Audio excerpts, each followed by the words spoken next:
अमुष्यशुद्धं हृदयं पयोधिजा मनोहरान्तःपुरमेव मन्महे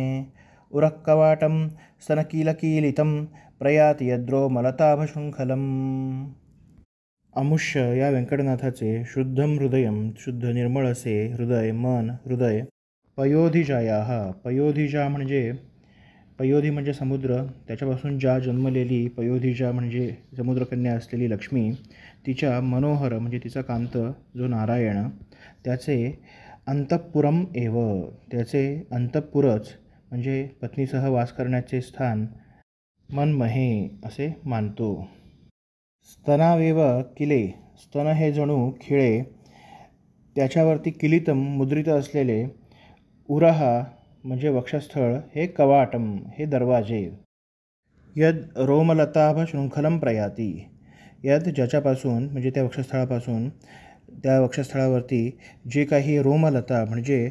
उगवलेले कोवळे रोम, कोवळे केस जे आहेत ते त्या दरवाज्यांना बांधून ठेवणाऱ्या साखळीप्रमाणे, शृंखला साखळीप्रमाणे आहेत। नारायणाचार्यांना व्यंकटनाथाचे हृदय कसे दिसते याचे ते वर्णन करतात। सदा लक्ष्मीसहित श्रीहरीचे नामस्मरण करत असल्यामुळे व्यंकटनाथाचे हृदय हे जणू वैकुंठातील त्या श्रीहरीचे, लक्ष्मीसहित श्रीहरीचे अंतःपुरच जणू, त्या हृदयावरती असलेले वक्षस्थळ हे त्या वैकुंठाचे 2 दरवाजे, त्यावरती असलेले स्तन म्हणजे त्या दरवाजाला असलेले खिळे, आणि त्या हृदयावरती, त्या वक्षस्थळावरती असलेली कोवळ्या रोमांची किंवा कोवळ्या केसांची रांग ही जणू त्या दरवाजांना बांधणारी एक साखळीच अशी शोभून दिसत आहे।